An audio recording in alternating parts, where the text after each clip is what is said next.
नमस्कार साथियों। आज हम बात करते हैं भारत देश में अब तक हो चुके प्रधानमंत्रियों की। सबको पता है कि भारत के प्रथम प्रधानमंत्री पंडित जवाहरलाल नेहरू थे, क्योंकि अगर जातीयता की बात की जाए तो वो पंडित थे। फिर हम बात करेंगे उन आंकड़ों की कि आखिर इस देश की जनसंख्या का कुल प्रतिशत कितना किसका है। इसी संबंध में वो एक बहुत ही विस्तृत जानकारी कि आखिर इस देश में 14 प्रधानमंत्री अब तक हमारे जो हुए हैं उनमें किस जाति के कितने प्रधानमंत्री हुए हैं। शुरुआत करते हैं पंडित जवाहरलाल नेहरू से और देश को किस प्रकार से आज़ादी मिली, किन किन हमारे राजनेताओं का हाथ था, स्वतंत्रता संग्राम सेनानियों का, कवियों का, हमारे वीर सिपाहियों का, लड़ाकुओं का, कई चीज़ों को मिलाकर के एक आज़ादी की जंग शुरू हुई। लेकिन उसके बाद में आखिर जब देश आज़ाद हो गया, हमारा संविधान भी लागू हुआ, उसके बाद भी इस लोकतांत्रिक व्यवस्था में क्या कारण रहा कि सबसे ज़्यादा पद एक खास वर्ग के साथ रहे। भारत में सबसे छोटी समझे जाने वाली जाति, जनसंख्या के आधार पर जिस जाति की जनसंख्या बहुत कम है, परसेंट में बहुत कम है, क्योंकि माना जाता है कि उत्तर प्रदेश में ओबीसी 56% है और एससी 21% एंड जो हमारी सामान्य जाति है वो कुल मिलाकर के 15% है। लेकिन इस आधार पर भी बात की जाए तो इसी आधार पर भारत के प्रधानमंत्री भी बनने चाहिए थे। लेकिन उस 15% वाली आबादी में आखिर किन दो जातियों को उसका प्रतिनिधित्व मिला, ओबीसी के कितने प्रधानमंत्री अभी तक बनाए गए, इनकी बारी बारी से जानकारी देंगे हम इस वीडियो में। बने रहिए आप मेरे साथ और जानिए भारत के प्रधानमंत्री कब, कौन, कैसे और किस जाति का था बने थे।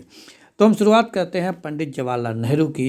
पंडित जवाहरलाल नेहरू जो कि 17 वर्ष तक इस देश के प्रधानमंत्री रहे और जब ये प्रधानमंत्री बने थे तब इनकी आयु थी 63 वर्ष।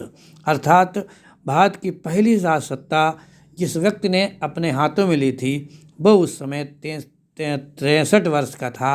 अर्थात जो हम देखते हैं, जो हम सुनते हैं कि भारत युवाओं का देश है, ये सपना उसी दिन टूट गया था जब एक 63 वर्षीय व्यक्ति ने सबसे पहले देश की कमान संभाली थी, प्रधानमंत्री बने थे और वो भी उनकी जाति थी ब्राह्मण, जिनका परसेंट कई आंकड़ों में अलग अलग है लेकिन कुल मिलाकर के बहुत कम है। फिर हम बात करेंगे दूसरे प्रधानमंत्री की, तो वो थे श्री लाल बहादुर शास्त्री जी। जब ये प्रधानमंत्री बने थे तब इनकी उम्र थी 66 वर्ष और इनका जो कार्यकाल जो था वो मात्र 2 वर्ष का था, क्योंकि पंडित जवाहरलाल नेहरू की मृत्यु उनके पद पर रहते हुए हुई थी, इसलिए इनको प्रधानमंत्री बनाया गया। लेकिन ये कायस्थ बिरादरी के थे और इस पर कायस्थ भी सामान्य जाति का माना जाता है ये वर्चस्व। लेकिन ये बहुत थोड़े दिन प्रधानमंत्री रह पाए, क्योंकि ताशकंद समझौते के अंतर्गत इनकी भी रहस्यमय परिस्थितियों में मृत्यु हो गई। फिर हम बात करेंगे इस देश के तीसरे प्रधानमंत्री की। तो इस देश की तीसरी प्रधानमंत्री बनी थी श्रीमती इंदिरा गांधी। जब ये इस पद पर आई थी तब इनकी उम्र थी 49 वर्ष और इन्होंने कुल मिलाकर के 15 वर्ष का शासन किया है, वो भी 2 बार में। लेकिन फिर वही बात लागू होती है कि वो भी ब्राह्मण जाति की थीं, अर्थात इस देश के 3 में से 2 प्रधानमंत्री ब्राह्मण ही बनाए गए थे। फिर हम बात करते हैं इंदिरा गांधी का विरोध हुआ, उसके बाद में सत्ता परिवर्तन हुआ, फिर प्रधानमंत्री बनते हैं मोरारजी जी देसाई, जो कि अपने प्रधानमंत्री बनने के समय इनकी आयु थी 81 वर्ष और ये 2 वर्ष तक इस देश के प्रधानमंत्री बने। लेकिन इन 4 प्रधानमंत्रियों में 3 ब्राह्मण बन चुके थे, अर्थात फिर एक जाति हावी हो गई इस देश के सब सर्वोच्च सीट पर। अब हम अगर बात करें 5वें प्रधानमंत्री की, तो चौधरी चरण सिंह। चौधरी चरण सिंह जब ये प्रधानमंत्री बनाए गए थे तब इनकी उम्र थी 77 वर्ष और इनका कार्यकाल रहा मात्र 170 दिन, अर्थात इनका बहुत ही अल्प कार्यकाल था। ये थे जाट समुदाय से, जाट बिरादरी से। जाटों के बारे में एक बात प्रसिद्ध है कि भारत के कई राज्यों में ये सामान्य में आते हैं और कई राज्यों में ये पिछड़ा वर्ग में आते हैं, लेकिन शायद लगता है कि ये सामान्य वर्ग के ही रहे होंगे। फिर हम बात करते हैं अगले प्रधानमंत्री की। तो अगले प्रधानमंत्री बनाए गए थे श्री राजीव गांधी। राजीव गांधी जिनका जन्म 1944 को हुआ था और ये पूरे 5 वर्ष प्रधानमंत्री रहे, लेकिन इनकी उम्र थी मात्र 40 वर्ष अर्थात उपरोक्त सभी में से युवा राजीव गांधी 40 वर्ष में प्रधानमंत्री बनाए गए और इन्होंने देश के लिए बहुत अच्छा काम किया। वास्तव में हमारे देश की बागडोर युवाओं के हाथ में सिर्फ एक बार आई, वो समय था 1991, अर्थात जब राजीव गांधी 40 वर्ष की अवस्था में इस देश के प्रधानमंत्री बने। और ये भी क्योंकि राजीव गांधी इंदिरा जी के सुपुत्र थे, इसलिए ये भी युवा थे, लेकिन ब्राह्मण जाति से ही ताल्लुक़ रखते थे। इसके बाद में देश में बहुत हलचल हुई। उसके बाद में कांग्रेस का विघटन हुआ, वामपंथी दल एक हुए, फिर एक नया प्रधानमंत्री बनता है। 7वां प्रधानमंत्री देश को मिलता है विश्वनाथ प्रताप सिंह के रूप में।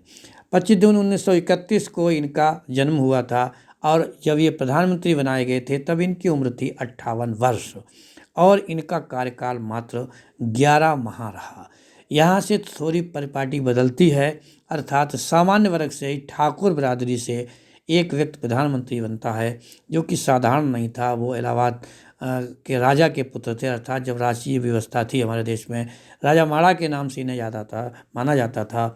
इस बहुसंख्यक समाज में से फिर एक उच्च वर्ग के व्यक्ति अर्थात ठाकुर समाज के व्यक्ति को प्रधानमंत्री बनाया जाता है, लेकिन इनका कार्यकाल मात्र 11 माह का होता है। इसके बाद फिर राजनीतिक उथल पुथल शुरू होती है, जनता दल में टूट होती है, भारतीय जनता पार्टी अपना समर्थन वापस करती है। फिर आते हैं चंद्रशेखर जी। साथियों, चंद्रशेखर जी 17 अप्रैल 1927 को उत्तर प्रदेश में ही जन्मे थे और जब ये प्रधानमंत्री बनाए गए थे तो ये 64 वर्ष थे। इनके बारे में एक और बात महत्वपूर्ण थी कि इससे पहले ये किसी भी सरकारी पद पर नहीं रहे थे, अर्थात वो व्यक्ति डायरेक्ट प्रधानमंत्री बनता है। केवल एक राजनेता से प्रधानमंत्री की यात्रा इनकी बड़ी ही दिलचस्प थी और इनका कार्यकाल भी रहा मात्र 7 माह। इस प्रकार से ये हमारे 8वें प्रधानमंत्री थे, लेकिन ये भी ठाकुर बिरादरी थे, अर्थात ये पद एक बार फिर उच्च वर्ग के हाथ में चला गया। फिर उथल पुथल होती है। 7 माह के बाद मध्यावधि चुनाव होता है और चुनाव के बाद में फिर प्रधानमंत्री बनाए जाते हैं। एक दूसरे प्रदेश अर्थात आंध्र प्रदेश से प्रधानमंत्री मिलता है और वो प्रधानमंत्री हैं श्री वी नरसिम्हा राव। इनका जन्म 28 जून 1921 को हुआ था, लेकिन जब ये प्रधानमंत्री बने थे तब ये 70 वर्ष के थे। इनका कार्यकाल पूरा 5 वर्ष का रहा, लेकिन जैसे कि आशंका थी फिर वही हुआ। हमारे देश को नवा प्रधानमंत्री भी हाई कास्ट से मिला, अर्थात ये भी ब्राह्मण थे और इन्होंने भी देश के सुधार के लिए काम किया था।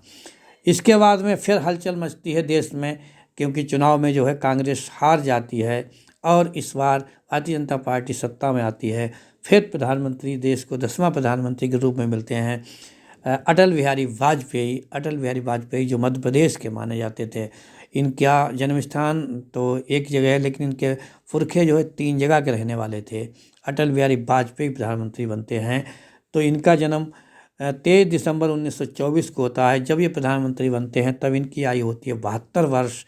ये पहले 13 दिन फिर 13 महीने फिर ये 5 साल पूरा अपना समय काटते हैं। कुल मिलाकर के 5 वर्ष 14 माह इनका कार्यकाल रहता है। इस प्रकार से इस देश को फिर 10वां प्रधानमंत्री भी एक ब्राह्मण के रूप में मिलता है। बात वही थी, देश बदला, चुनाव बदला, पार्टी बदला, लेकिन वो वर्चस्व नहीं टूट पाया। फिर एक ब्राह्मण के हाथ में सत्ता चली गई है। फिर हलचल होती है। हलचल होने के बाद में HD देवगौड़ा प्रधानमंत्री बनते हैं। अब थोड़ा सा और परिवर्तन होता है। आखिर कर्नाटक से निकल करके एक व्यक्ति देवगौड़ा बनता है। इनकी विशेषता ये थी, ये अपने राज्य के कई बार मुख्यमंत्री रह चुके थे और ये वामपंथियों की पहली पसंद थे, अर्थात उस समय माननीय मुलायम सिंह यादव, लालू प्रसाद, शरद यादव, इन सभी ने मिला करके इनको प्रधानमंत्री चुना था।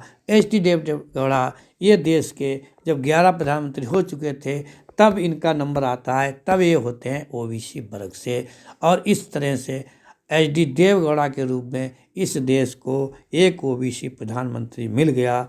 जब ये प्रधानमंत्री बने थे तब इनकी उम्र थी 65 वर्ष, लेकिन इनका बहुत ही अल्पकाल का कार्यकाल रहा, अर्थात केवल 10 माह इन्होंने देश की बागडोर संभाली और एक OBC प्रधानमंत्री का शासन चला गया, अर्थात सरकार गिरा दी गई। इसके बाद फिर वही चुनाव, उसी चुनाव के द्वारा जो है उसी लोकसभा को भंग नहीं किया गया था। उस लोकसभा में फिर तनातनी होती है। सारे विपक्षी दल एक बार खिंचाव महसूस करते हैं और फिर प्रधानमंत्री बनाए जाते हैं इंद्र कुमार गुजराल। अब इंद्र कुमार गुजराल बनाए जाते हैं तो इंद्र कुमार गुजराल का जन्म 1919 को हुआ था और जब ये प्रधानमंत्री बनाए गए तब ये 78 वर्ष के थे। इनका कार्यकाल भी बहुत कम अर्थात 11 माह रहा और ये पंजाबी हिंदू खत्री समाज से आते थे, अर्थात कुल मिलाकर के फिर इस देश की सीट हाई कास्ट के पास पहुंच जाती है। हालांकि पार्टी इनकी वाम दलों की थी लेकिन ये हाई कास्ट के जाति के होते हैं और 11 माह के बाद में फिर ये सरकार अस्थिर हो जाती है और फिर चुनाव देश में होता है, लेकिन इनका कार्यकाल बहुत ही कम रहता है अर्थात 11 माह ही रहता है। इसके बाद में एक बार देश की जनता फिर होश में आती है, वो तंग आ चुकी थी अल्पमत सरकारों से। देश की जनता ने एक स्पष्ट जनादेश दिया कांग्रेस पार्टी को और इस देश को अल्पसंख्यक समुदाय से एक प्रधानमंत्री मिलता है, डॉक्टर मनमोहन सिंह। डॉक्टर मनमोहन सिंह बहुत बड़े अर्थशास्त्री थे, कई पदों पर रह चुके थे। जब ये प्रधानमंत्री बने थे तब इनकी उम्र 72 वर्ष थी और ये 26 सितंबर 1932 को इनका जन्म हुआ था। इस 72 वर्षीय अर्थशास्त्री ने जब देश की गद्दी संभाली तो लगातार ये 10 वर्ष तक इस देश की बागडोर संभालते रहे और देश में कई आर्थिक सुधार हुए। इसके बाद में फिर प्रधानमंत्री हैं नरेंद्र मोदी, जो तब से 14 से आज तक प्रधानमंत्री हैं। अब नरेंद्र मोदी, इनके बारे में कोई ख़ास टिप्पणी नहीं हो सकती, लेकिन इतना ज़रूर कहा जाएगा कि ये ओबीसी के माने जाते हैं, लेकिन इनकी जात, इनकी डिग्री, इनकी शिक्षा पर तमाम प्रकार के प्रश्न उठते हैं, संदिग्ध की बातें होती हैं। इनका जो चुनाव में हलफनामा लगाया जाता है उसमें भी कई बार बात बदलने की होती है। इनकी शिक्षा, इनकी जाति, इनका परिवार और इनका पूर्व का रोजगार, इन पर सब पर अभी तक जो है चर्चाएं होती रहती हैं। हाँ, ये ओबीसी के भी हो सकते हैं और हाई कास्ट के भी हो सकते हैं, इस बारे में कुछ भी निश्चित नहीं है। इस प्रकार से आपने देखा कि जिस देश में सर्वाधिक आबादी जिस पर की है उसके नाम, प्रधानमंत्री के नाम पर, उसके बारे में कोई मौका नहीं आया। इस प्रकार से हमारे देश की पार्टियों ने हमें 6 पंडित, 2 ठाकुर, 1 कायस्थ, 2 पंजाबी, 1 जाट और 1 ओबीसी, उसके बाद में 1 संदिग्ध ओबीसी हमें प्रधानमंत्री दिया है। साथियों, इस वीडियो में बस इतना ही। अगली वीडियो में हम अन्य प्रधानमंत्री का कार्यकाल, उनकी प्रमुख नीतियां, उनका जन्म स्थान, कहाँ का कौन रहने वाला था, ये सब लेकर के आपके साथ हाजिर होऊंगा। तब तक के लिए जय हिंद, जय भारत।